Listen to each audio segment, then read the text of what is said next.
So, it's 2025, and let's be real. AI is way past the hype stage. It's here, it's powerful, it's in our lives, and yeah, it's getting a little chaotic. We're going to dive into what this new reality looks like and figure out what it actually means for all of us.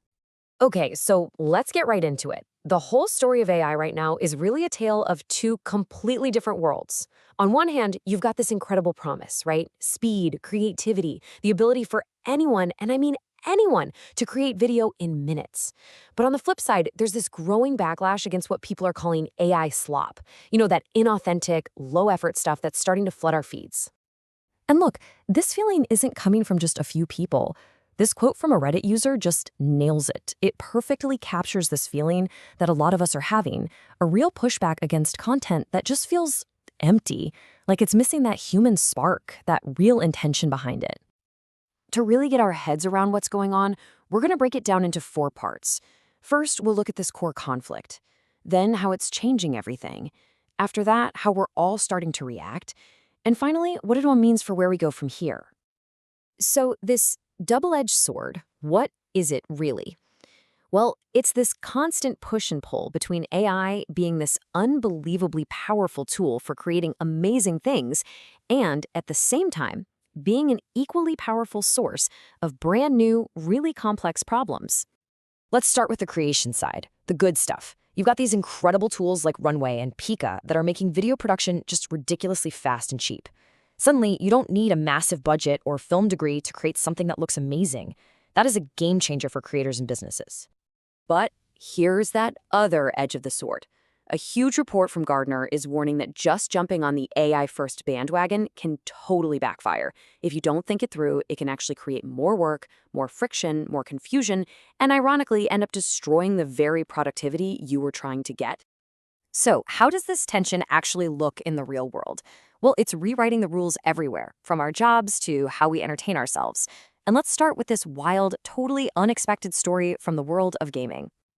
So picture this. A game studio called Campfire had a problem we've all seen: empty game lobbies. It's awkward, right?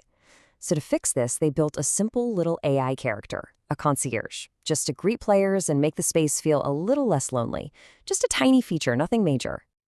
And what happened next was just, wow. They found that people were spending 5 times more time just chatting with this little AI character than they were playing the actual games on the platform.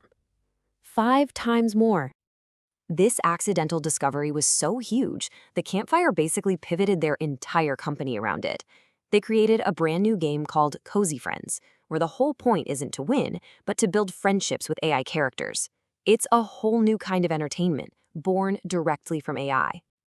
And this kind of innovation isn't just happening in gaming, not by a long shot. We're seeing this explosion of specialized AI tools that are changing the game everywhere. You've got Runway for these beautiful cinematic ads, Synthesia for corporate training, and Pika for all that short-form viral content. Each one is carving out its own space and rewriting the playbook as it goes. The power to simulate conversation, emotion, and just reality itself is incredible, but it casts a really long, dark shadow. What happens when that power isn't used to create a fun game, but to deceive people? And we are, of course, talking about deepfakes. A paper from UC Irvine puts it perfectly. It defines them not just as fake videos, but as a direct threat to our right to privacy and authenticity. You know, the very bedrock of trust in our society. And this isn't some new problem that just popped up. It's been escalating for years. It really hit the public consciousness back in 2018 with that viral Obama deepfake.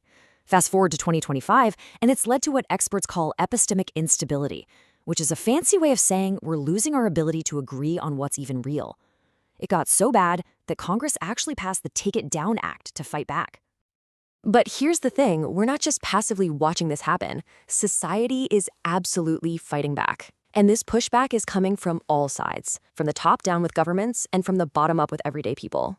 California took a massive step in late 2025 with this first-of-its-kind law. It basically forces the biggest AI companies to come clean about major risks. It protects whistleblowers who speak up, and it has real teeth with huge fines for companies that don't comply. It's a huge deal. And this law just perfectly captures the debate we're having. On one side, you have key figures in AI saying, yes, we need this to build public trust. But on the other, you have powerful investors warning that it's going to create a legal nightmare and kill innovation. It's the classic dilemma. And the research shows that the public is right in the middle of this. People overwhelmingly support strong regulation for AI. But they're only moderately confident that simple fixes, like just slapping an AI-generated label on things, are actually going to be enough to solve the problem. And get this, the fight is also happening from the inside out. Gartner's research shows that employees themselves are now setting the ethical bar. They're deciding what's fair use of AI versus what feels like fraud. And in a wild twist, many actually prefer an AI bot for things like performance reviews because they see it as more fair than a human boss. How about that? Okay, so where does all this leave us? I mean, how are we supposed to move forward when AI is this incredible engine for progress, but also a massive threat to our sense of what's real? The future here isn't a simple choice, you know? It's not stop innovation or let chaos reign. The real work, the hard work, is building the frameworks, the rules, the laws, the technology that let us have both. We have to manage innovation and safety at the same time. And as that line between what's real and what's fake just gets blurrier and blurrier, political scientists say the single most important skill we need is to defend our epistemic agency. It sounds complicated, but it's simple. It's our personal ability to know how we know something is true. It's about trusting our own process for figuring things out. And that, right there, is the central challenge of our time.